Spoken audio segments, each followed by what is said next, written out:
Iglesia amada, hoy necesito pedirte algo muy sencillo y muy serio a la vez. Calma el corazón y afina el espíritu. No vengo a anunciar fechas, no vengo a alimentar miedos colectivos ni a repetir cadenas que se propagan más rápido que la verdad. Vengo a ayudarte a discernir, porque cuando el miedo se instala, el discernimiento se apaga.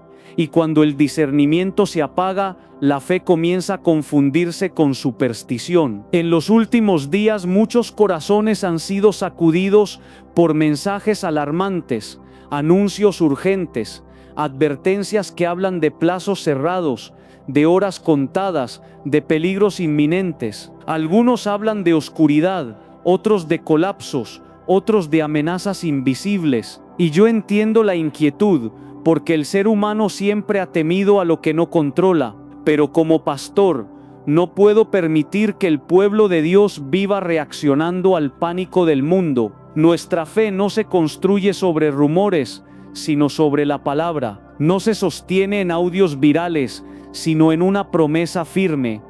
La Escritura sí habla de tinieblas, y sería irresponsable negarlo. Pero esas tinieblas no son, en primer lugar, un fenómeno externo, son una condición interior, son la confusión del alma, la pérdida del sentido, la anestesia de la conciencia. Son personas que caminan, trabajan, celebran, pero ya no ven con claridad ni escuchan con profundidad. Tinieblas que no apagan focos, pero apagan el amor. Tinieblas que no cierran calles, pero cierran corazones. Tinieblas que no duran horas, sino años. Por eso quiero que entendamos algo desde el inicio.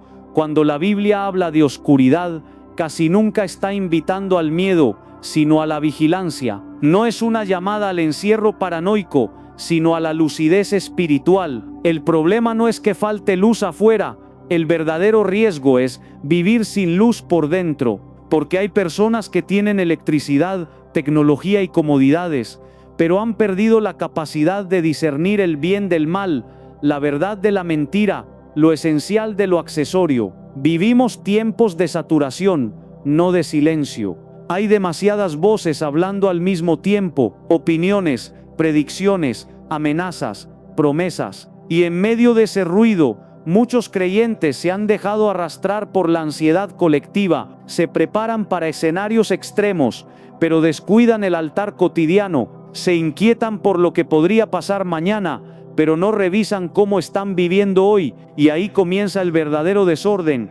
Dios nunca ha pedido a su pueblo que viva contando horas, siempre ha pedido que viva velando el corazón, porque el peligro más grande no es un evento repentino, sino una fe dormida. El problema no es que algo ocurra de improviso, sino que nos encuentre distraídos, fragmentados, espiritualmente vacíos. Por eso Jesús insistía tanto en la vigilancia interior, no como una obsesión, sino como una forma de amor fiel. Cuando el miedo se apodera del alma, empezamos a buscar refugio en cosas externas. Algunos almacenan objetos, otros acumulan información, otros repiten rituales sin sentido, pero la fe madura no se defiende con acumulación, se sostiene con coherencia, no se protege con ansiedad, se fortalece con fidelidad, no se activa por desesperación, se cultiva en la constancia.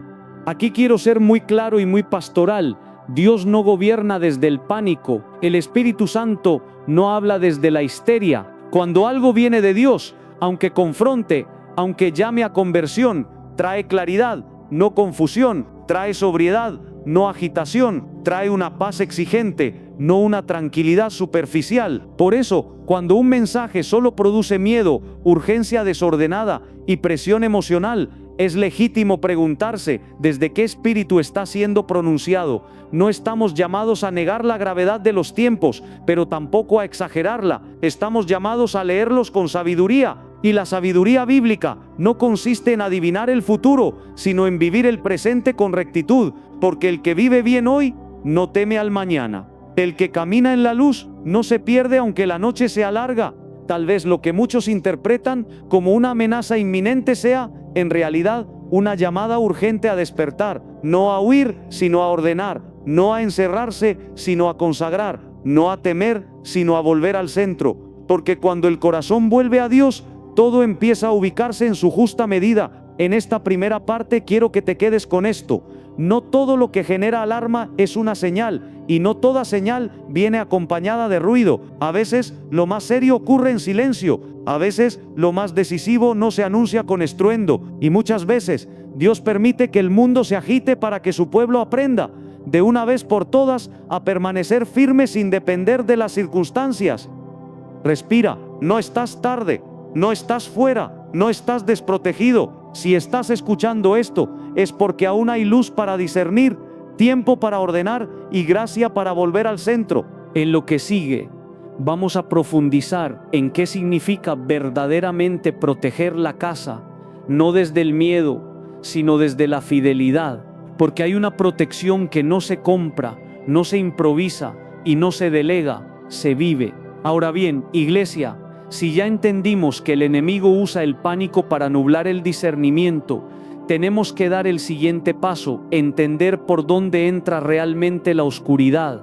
Porque la mayoría de las personas imagina la oscuridad como algo allá afuera, como si el peligro principal viniera de la calle, del gobierno, de la economía, de las noticias o de lo que otros dicen. Y sí, hay realidades difíciles, sí, hay tensión social, sí, hay incertidumbre, pero el golpe más letal casi nunca empieza afuera, empieza adentro, empieza cuando la casa pierde orden espiritual. Y cuando digo casa, no hablo solo de paredes, hablo de atmósfera, hablo de lo que se respira, de lo que se habla, de lo que se permite, de lo que se celebra, de lo que se normaliza. Porque una casa puede estar limpia por fuera y estar infestada por dentro. Puede tener puertas fuertes y ventanas seguras, pero si la lengua está suelta, si el resentimiento se sienta a la mesa, si la mentira se volvió costumbre, esa casa está vulnerable. Por eso, cuando alguien viene y te dice, quedan 72 horas, abastece ahora, protégete, yo no me burlo, pero yo lo traduzco al lenguaje del Espíritu. ¿Qué significa realmente abastecerse en el reino? Significa llenar la lámpara. Significa recuperar el aceite, significa volver a lo esencial antes de que la confusión te robe el rumbo, porque hay gente que se abastece de cosas, pero no se abastece de Dios, y por eso, aunque tengan de todo en la alacena, se sienten vacíos en el corazón. El enemigo no solo busca asustarte con una crisis, busca que tomes decisiones desde el miedo, y cuando una persona decide desde el miedo, compra lo que no necesita, corre donde no debe, se junta con quien no le conviene, se desespera, se irrita, se pelea, se distancia y se le rompe la paz. Y ahí, sin darte cuenta, te abasteciste, pero de ansiedad, y te protegiste, pero con paranoia. Y eso no viene del cielo. La palabra nos enseña un principio que atraviesa toda la Biblia. Cuando Dios permite un tiempo de presión, lo que se revela no es la fuerza del enemigo, sino la calidad del altar. Bajo presión se nota quién tiene raíz. Bajo presión se nota quién vive de emociones y quién vive de convicciones. Bajo presión se nota quién tiene fe prestada y quién tiene fe trabajada. Miren lo que ocurrió en Egipto. Hubo tinieblas sobre la nación, una oscuridad que se podía palpar, pero el detalle que muchos pasan por alto es que el pueblo de Dios no estaba corriendo en pánico, estaban marcados, estaban cubiertos, estaban diferenciados. Y aquí viene una verdad que quiero que te quede grabada. Dios sabe hacer distinción, Dios sabe poner una línea invisible, Dios sabe decir, aquí sí, aquí no, afuera puede haber confusión, pero adentro puede haber luz, afuera puede haber angustia, pero adentro puede haber paz, afuera puede haber crisis, pero adentro puede haber dirección. Pero esa distinción no es automática, no es magia, no es soy cristiano de nombre y ya. La distinción se activa cuando la casa decide rendirse al orden de Dios, cuando la casa deja de ser un lugar neutro y se convierte en territorio consagrado. Y aquí tengo que hablarte como pastor. Hay hogares que quieren protección, pero no quieren obediencia, quieren paz, pero no quieren perdonar, quieren milagro, pero no quieren cambiar hábitos, quieren luz, pero siguen alimentando sombras. Entonces viven frustrados, dicen no pasa nada, pero sí pasa. Pasa que no se puede pedir luz mientras se guarda oscuridad en el corazón, Por eso, si hablamos de proteger tu casa, no lo reduzcas a cerraduras, a compras, a acumulación. Proteger la casa empieza en 3 niveles que casi nadie revisa. El primero es la puerta del lenguaje. Lo que se habla en tu casa abre o cierra atmósferas. Hay palabras que parecen normales, pero son decretos de derrota. Aquí siempre pasa lo mismo. En esta familia nadie cambia. Nosotros nacimos para sufrir. A mí siempre me va mal. Eso parece costumbre, pero es una maldición verbal. Y el enemigo ama una casa donde la boca trabaja para él sin que nadie lo note, porque si él logra que tú declares derrota todos los días, ya no necesita atacarte con fuerza. Tú mismo te vas apagando. El segundo nivel es la puerta de las relaciones. ¿Con quién estás entrando en este inicio de año? ¿A quién le estás dando acceso emocional? Porque hay personas que no tocan tu puerta con cuernos, la tocan con sonrisa, con solo vengo a saludarte, con solo es un ratito, con yo no soy tan malo, y lo que traen es contaminación de chisme, de vicio, de desorden, de doble vida. Y tú dices, es que es familia. Sí, pero hay familia que edifica y hay familia que arrastra. Hay amistades que empujan al propósito y hay amistades que son una cuerda al pasado. Y el tercer nivel es la puerta del corazón, la más peligrosa, porque tú puedes cerrar la puerta física, pero si tu corazón está abierto al resentimiento, a la pornografía, a la mentira, a la queja constante, a la victimización, esa es la verdadera rendija. Ahí se cuela la oscuridad y después no entiendes por qué hay opresión, por qué hay pleitos, por qué hay cansancio, por qué el hogar se siente pesado. Iglesia, hay casas que no necesitan más protección, necesitan más presencia, necesitan volver a ser de Dios el centro, porque cuando Cristo está en el centro, todo se ordena alrededor. Cuando Cristo está en la orilla, el caos se instala en el centro. Y aquí viene la parte urgente del mensaje. Cuando se habla de quedan 72 horas, yo no te lo pongo como fecha literal para entrar en pánico, yo lo convierto en un llamado de gracia. No postergues lo que ya sabes que debes ordenar. No dejes para después la reconciliación. No dejes para después la renuncia. No dejes para después el perdón. No dejes para después el altar.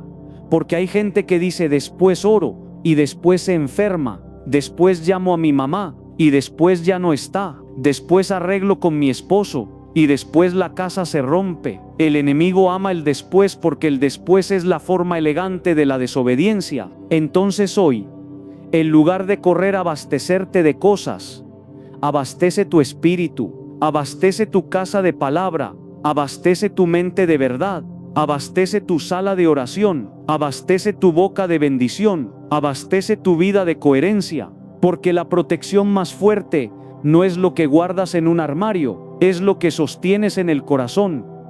Y antes de llegar al final, quiero hacerte una pregunta directa, de esas que no se responden con emoción sino con honestidad.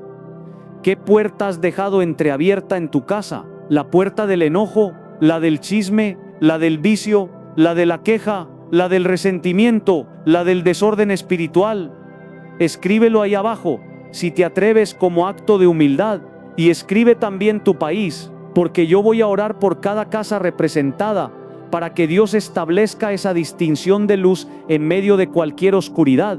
A continuación, te voy a enseñar cómo se activa esa tierra de Gosén en tu hogar, no con pánico, sino con un plan sencillo, espiritual y práctico para estos días. Porque si el mundo se agita, tu casa no tiene que hundirse. Tu casa puede convertirse en faro, y cuando una casa se vuelve faro, hasta los que no creen comienzan a preguntar, ¿qué tienen ustedes que nosotros no tenemos? Ahora sí, iglesia, llegamos al punto donde todo se define, porque no basta con entender el problema ni con identificar las puertas abiertas. El reino de Dios no se construye solo con revelación, se establece con decisiones, y este es el momento de decidir qué tipo de casa vas a hacer en medio de lo que viene. La Biblia es clara: cuando las tinieblas aumentan, la luz no se esconde, se afirma. Dios no llamó a su pueblo a sobrevivir agachado, sino a permanecer firme. No nos llamó a vivir reaccionando al miedo, sino respondiendo con fe, y eso cambia todo. Porque el que vive reaccionando siempre llega tarde,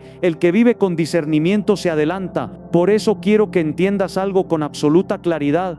Proteger tu casa no es aislarte del mundo, es ordenar tu mundo interior. no es encerrarte por terror, es establecer límites por sabiduría, no es vivir a la defensiva, es vivir consagrado. Cuando Dios es el centro, la casa deja de ser frágil y se vuelve territorio. La Escritura dice que en Gosén había luz mientras Egipto estaba en tinieblas. Y ese detalle no es poético, es profético. Gosén no era un barrio con mejores recursos, era un lugar bajo pacto, era un espacio donde Dios había sido honrado, obedecido y reconocido como Señor. Por eso la luz no dependía del sol, dependía de la presencia. Eso mismo puede pasar en tu hogar, no importa si vives en un país inestable, en una economía frágil o en un entorno hostil. La verdadera diferencia no la hace el contexto, la hace el altar. Donde hay altar, hay dirección. Donde hay altar, hay cobertura. Donde hay altar, hay paz, aun cuando afuera todo se mueve.